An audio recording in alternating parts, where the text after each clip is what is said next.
I caught you. God! Season 3, episode 16. Sweet 16, baby. And we're doing it all tonight. You know, tonight, it's Debbie Gibson Day. It's not. It has nothing to do with Debbie Gibson. But by God, we're making a Gibson cocktail tonight. This is so old school. And it's a freaking great drink, and just nobody does it. No one does it. But we're doing it. Look, we're doing it quarantine style. That's how we roll. So, are you ready? Are we ready? Come on.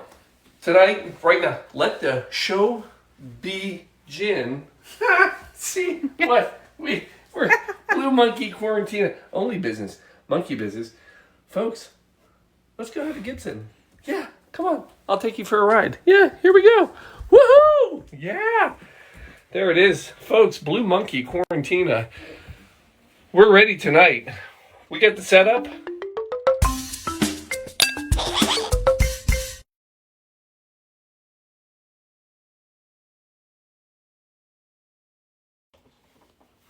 And here we are. Yes! Look at us go! Folks, the technology that we've crammed in to a 10 by 10 room filled with alcohol, shocking. What's more shocking is the fact that Shelby and I can drink all day. Cheers, babe. And still pull this show off flawlessly. Well, at least it's flawless as it appears to us until we watch it the next day. And then it's a crapshoot. Folks, here we are. It's Gibson time. We got to go back. We're going way back. You know I love my old cocktails. This is 1890, San Francisco. Francisco. It's one of those words you say. Anyway. So, 1890, San Francisco. We are at the Bohemian Club, right? So, gentlemen, guy walks into a bar. Yeah, no joke. Seriously, guy walks into a bar.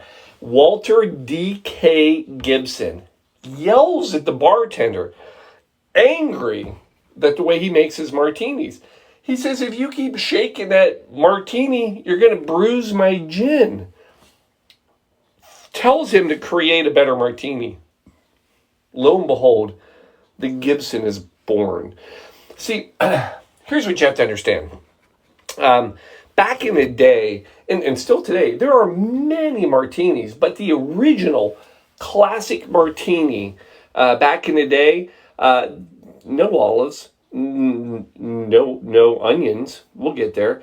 It was a classic martini: gin, vermouth, dry vermouth, and bitters. And then it would normally have like a lemon peel as a garnish. That's a classic martini. Now, you also have your 50-50 martini, which is equal parts of gin and dry vermouth. You can have a Martinez. Now, Martinez is when you use sweet vermouth. I'm pointing to this. Sweet vermouth instead of dry vermouth. And then your gin. And then you add maraschino liqueur. Yeah, so that's delicious. Now, the perfect martini, which a lot of people don't realize, a lot of people think it's it's really dry. No. The perfect martini, by name, is actually when you mix equal parts of sweet vermouth and dry vermouth with your gin. Then there's the dirty martini. Somebody in this room's favorite, right there, loves her dirty martini. Now that's when we take the gin. Now I'm going to get there. Technically, dirty martini is gin, vermouth, and olive brine. And then there's the Gibson. The Gibson. And the only thing we're doing different, it's gin, it's vermouth, and then we're using cocktail onions. Now, I've just told you all these martinis, and it's gin. Yeah, Paul, but what about vodka? Well, what about vodka? So, here's what you have to know. The original martini was actually a gin drink. Got to go back. History again. Got to go back 1800s, before the Bohemian Club and before, we had Walter D.K. Gibson. We had a gentleman who basically was out during the gold rush. Hit it rich. Tons of gold. goes to a bar in a little town in California called Martinez. And he says, "I've hit it rich! Champagne!" The bartender didn't have any champagne. But he felt so bad. He's like, "Let me make you a cocktail." Well, here's what he had on hand. He had gin, he had vermouth, he had some bitters, and he had some maraschino liqueur. He mixed it up. He called it the Martinez Special. People say that's the birthplace of the martini. But the important thing to know is that the martini was always originally a gin-based drink. Gin, not this, gin. Now, obviously, today's world, can you have a vodka? Yes. One of my favorites, I love a vodka martini. Technically, that is called a kangaroo. Yeah. When you flip it from gin to vodka, it's actually a kangaroo. The more you know. So, you get that going for you. So let's just get rid of some other questions you probably have. The other part of the name. So as much as that's a great story, there are still a group of people, and I like to be one of those people. I think the drink is just named after Martini and Rossi. So 1850, before the cocktail was ever invented, Martini and Rossi was around. And this is the vermouth. And a lot of people believe that they added gin and they created the original martini. Who knows? For God's sakes, Paul, just make me a drink. All right, so we're making the Gibson. First of all, put some ice in your martini glasses. I'm sure everybody has their Blue Monkey Quarantini martini glasses. So, wait, hold on. There they are. Oh, recipe? Oh, this is me. Cue stage left. All right, so here we are. Now, this recipe, folks, is easy. There it is. Pat it. Pat it. Pat it. No, nope, wrong way. Wrong way. There you go. There it is. There it is. Anyway, it's an easy recipe. All it is gin and vermouth. That's it. Now, so here's a question. Get your shaker. Ice.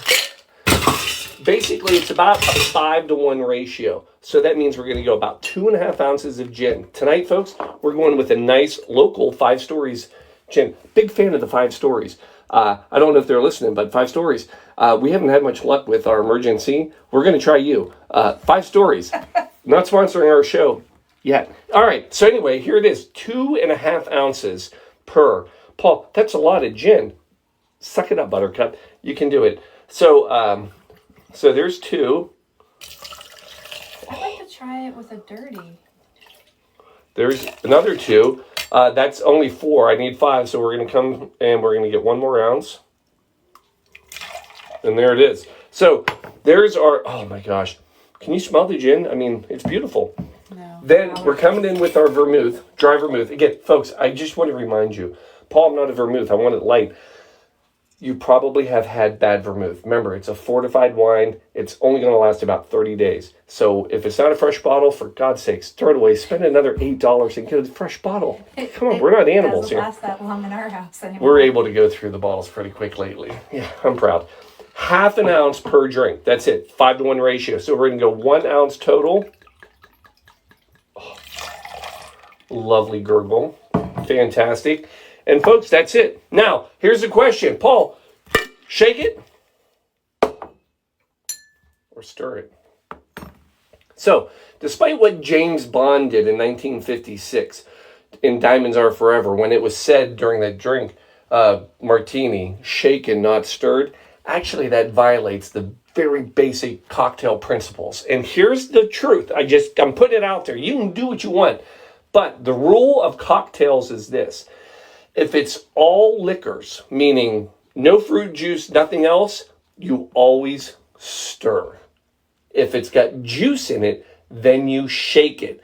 Now, the martini's just a different drink. Some people, we like to shake it. I like extra shaken. We like to shake it. Now, the problem, what some people say is, well, that dilutes it more. Well, that's okay. That's not a bad thing.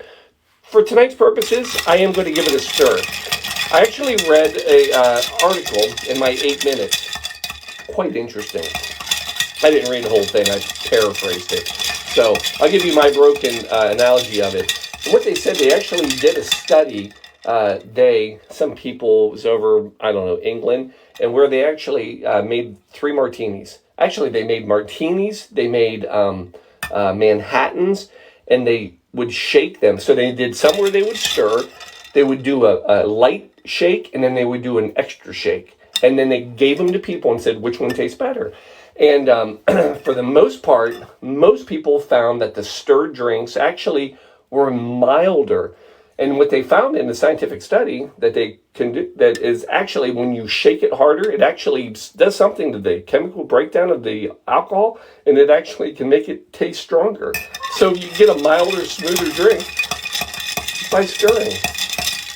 I love the stir. Anyway, folks, there it is. Boom, done. That's it. That's your drink. Take your ice. Don't waste it. Put it back in your bucket. And then, that's it. You're going to come in, strain it. Right here. Bringing it in. Look at this. Oh. The beauty of, also, of a stir over shake is it's going to be a clearer drink. It's just, ultimately, it's going to be prettier. And there's nothing wrong with being pretty. And then, the star of the show tonight, cocktail onions. Yeah, that's a thing. So, the rule is, you're gonna put 2, hold on, give me a second, I gotta fish them out. Oh, they smell delicious. Yeah, but how's that going to taste with emergency? It'll be delicious. It's no different than the bitters. Orangey onions? Yeah. So, you're gonna spear these. And then, boop, there they are. There's 2. And there's a reason I'm coming to you. First of all, by the way, if you really wanted to be crazy, I just wasn't that crazy today, you can make your own cocktail onions. They're easy to make. All it is you take some little small onions, you cook them with a little bit of vinegar, sugar, and some pickling spices. Let them sit for about an hour. Boom, pickled onions, done. Whatever you want to do. So, folks, there it is. Now, last thing we're going to do, we're coming in, Emergen-C. So Emergen-C, actually not around quite as long as the Bohemian Club, but here's what I can tell you about the Bohemian Club. Still in existence in San Francisco, not allowing women. Guess what? Emergen-C, men and women accepted. We approve. We're going to just give it a little sprinkle, just a little bit. It's almost our bitters. Folks, there it is. That is your quarantine Gibson coming at you. I got to tell you, right off the bat, you can smell the onion. I mean, it's a tart smell.